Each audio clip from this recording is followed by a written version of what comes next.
This week on Silver Screen, we have the first time in a Part 2 series for seniors applying to college.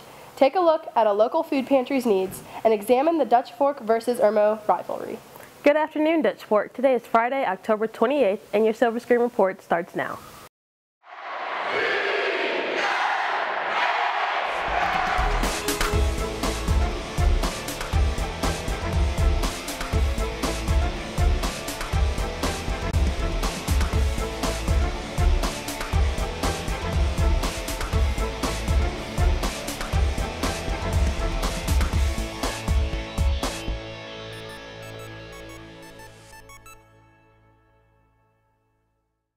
As college application deadlines approach, Trey Martin and Caleb Hanna have some advice for seniors on how to prepare. Here's Trey with more. On Monday, Dutch Fork hosted the annual college fair, giving students an opportunity to see schools from across the state and country.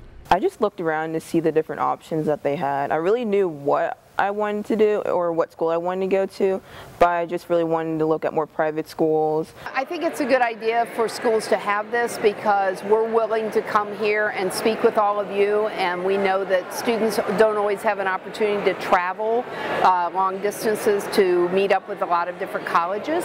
So this gives them an opportunity to see maybe 40, 50 colleges within an hour, which is incredible. We have over 50 colleges came to our college fair this week, and it's actually set up by the colleges. They tell us when they're going to show up. It gives a good range of schools for people to go to, especially with price ranges, what test scores they need to get into college, so it tells them all they need to get into a specific school. Next Tuesday, seniors will be able to participate in College Application Day, which is supposed to help guide students through the process. It's a really good idea to come prepared for that with your Social Security number. If you don't already have that memorized, have that written down.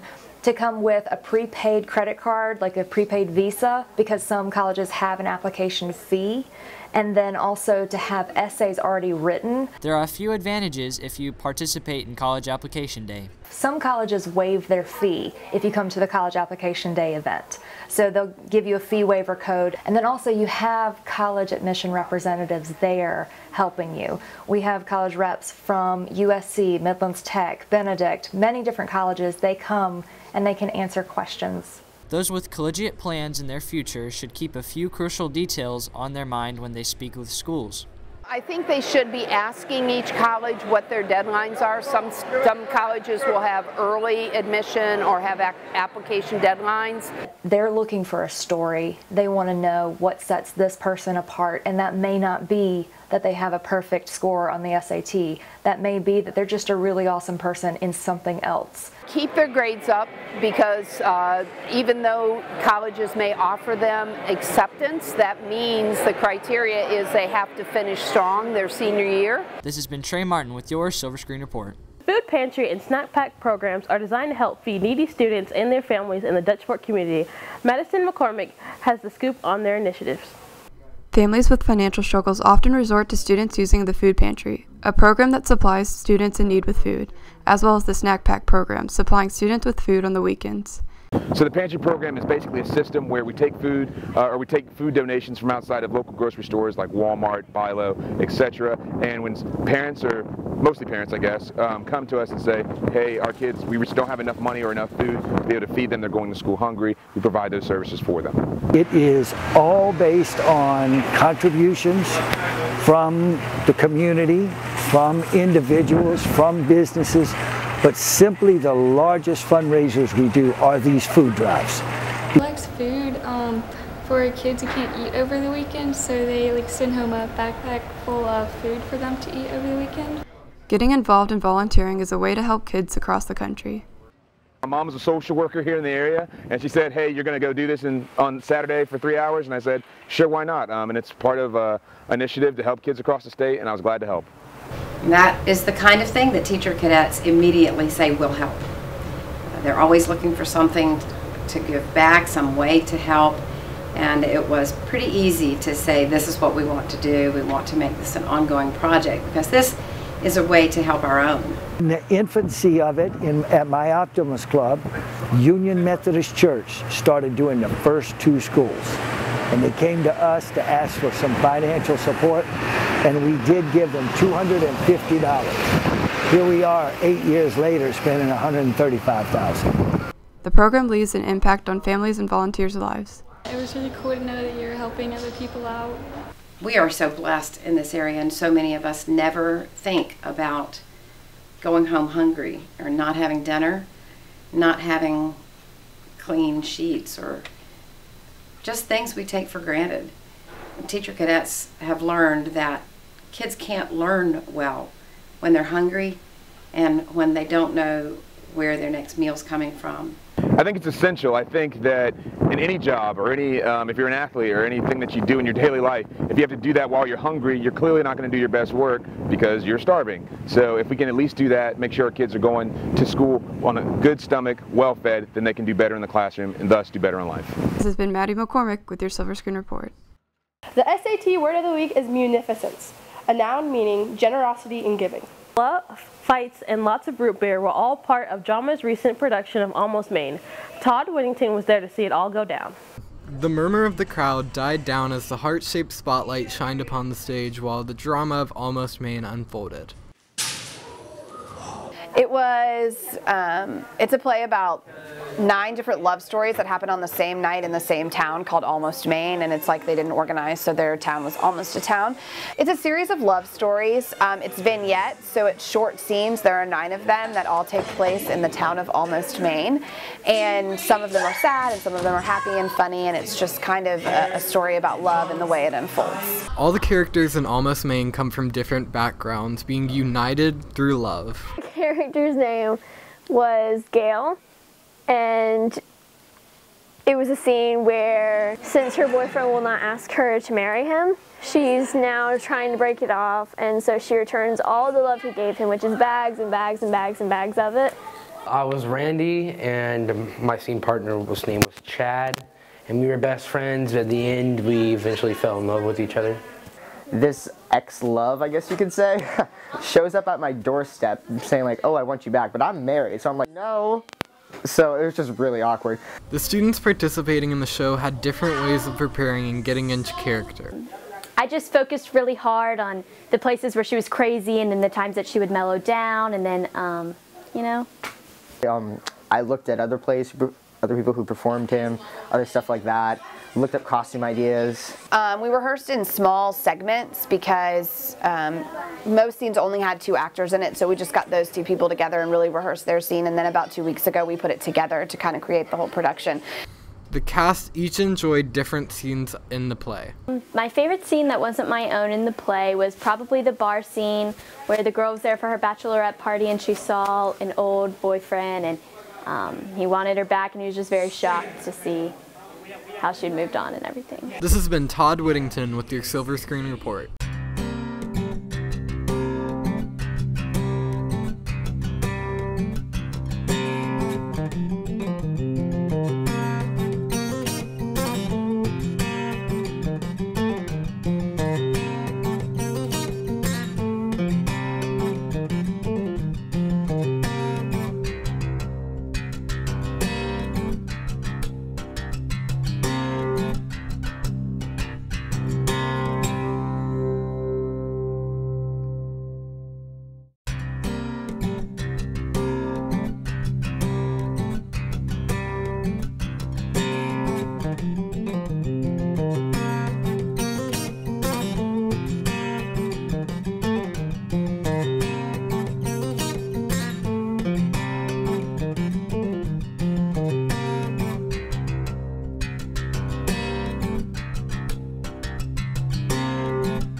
With the Dutch Fork versus Irmo game scheduled for tonight, Dutch Fork celebrated Spirit Week to show support for our Silver Foxes on the field. Sam Aaron has the recap. Intriguing Jedis, athletes, and twins fill the hallways of Dutch Fork, recognizing that Spirit Week is upon us. Spirit Week is where Dutch Fork comes together to commemorate itself, honestly. Like, we get ready for the game, we get hyped for it. We dress up to increase participation, get everybody excited for the game on Friday. It's a week for the whole school to get involved and to show their school spirit.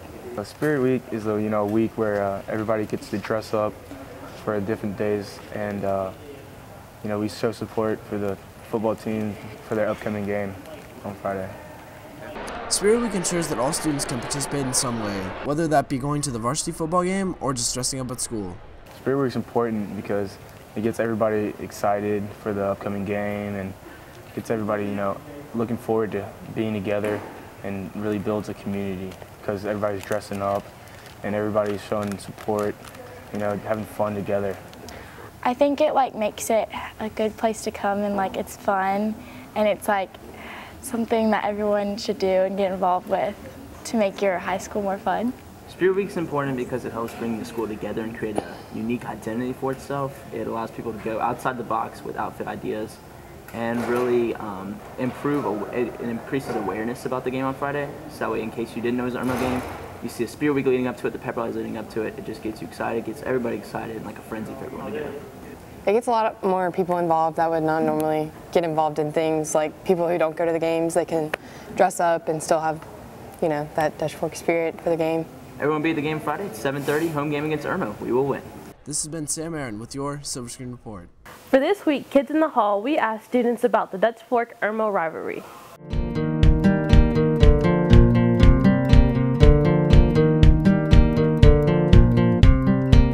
Dutch Fork has already won many games this year, and I feel like they can beat Irmo. Well, the rivalry is basically a big thing about both our schools technically. Like at Irmo, they are both saying yeah, we're gonna beat Dutch Fork's butt. But at Dutch Fork, we're like, Irmo, you ain't nothing to us. Basically, because both football teams, they're extremely good. But at Irmo, they've been slacking this year. But us, we've been undefeated so far. So on Friday night, we were basically just going to dominate everything against Irmo. I don't really think Irmo has a chance just because Dutch Fork football is so good this year, and we've beaten Irmo every year in the past. I think it's actually really good competition-wise because both schools are really good at football, and it's always fun to have competition, and we always have bragging rights for whoever wins. Now let's send it over to Trey and Thomas for this week's TNT Sports Report. Thanks guys, I'm Thomas DeSoto. I'm Trey Martin, and this is the TNT Sports Report. Let's talk about this week's results. The girls cross country team is on fire. Both the JV and varsity teams won the region championship. The girls tennis team defeated Ashley Ridge 6-0 in the first round of the playoffs. Congratulations to senior basketball player Willie Dunbar committing to Catawba College.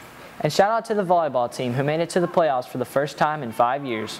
Tonight, the undefeated football team hosts the rival Irmo Yellow Jackets. I was able to catch up with a few faces around both schools to get some background on the rivalry. Dutch Fork and Irmo have had an intense rivalry since the mid-90s. Social Studies Department head Steve Cox, who has been at the school since it opened, sheds light on how this rivalry has progressed. In the first few years, we didn't even play Irmo because we were so small.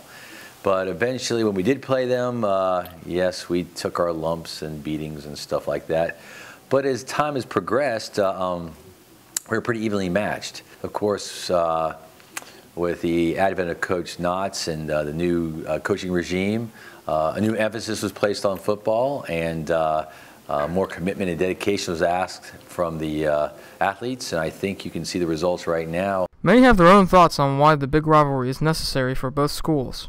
It's a big rivalry because we all grew up with each other, and every year we played them, my class is always beating them, so it just makes it even better. It's still a really big game for us. I'm excited the last time playing them, but it'll be a big game. We're all hyped for it. We're sister schools, but Friday night we want to do our best and make sure we come out on top. I think it promotes excellence. I think, as I said, all the high schools in District 5 want to be the best, whether it's at football or basketball or AP scores or EOC scores or the SAT. It's always great. It's always easier to rally around a winner. Friday night everybody come out and get that pep club going and cheer our Silver Foxes on to victory. Those at Dutch Fork and Irmo expressed their predictions for today's game. Our team's been a little up and down. At times they've looked really, really good, and then other times they make mistakes that they shouldn't make. I think they'll be pretty fired up and ready to go. Fired up to try to beat us because we're undefeated, but if we take care of our business, I think we'll come out victorious. You can expect us to win because we're just a better team. We have more talent, and we're Dutch Fork. That's a wrap for sports this week. Now back for some announcements. And now for some announcements. Monday, November 7th will be a regular school day to make up for another missed day from Hurricane Matthew. It will be a B-Day. Since schools throughout the district will be used as polling places, Tuesday, November 8th will still be a school holiday. Now to Autumn for more. Thanks, China. On Monday, students at Dutch Fork will have the opportunity to vote for president in a national mock election. To vote, use your iPad to go to the DFHS website's homepage, click on Our School, and scroll down to the bottom left side to National Mock Election. School-wide results will be announced next Tuesday. We'll have reactions from students and faculty on next week's show. The annual blood drive will be held next Wednesday. Sign-ups will continue in the cafeteria through Monday. Students must be at least 16 years old to participate. Parental consent is needed for students under 16. See Mr. English or Miss Elvis for more information. Thanks for watching. We'll see you next Friday. I hate my life. Can someone... What is that word? For tonight, Dutch Fork celebrated Spirit Week to show support for our with the Dutch Fork. Okay. Now, sorry. I don't even know why. Opportunity to vote for. Sorry. Okay.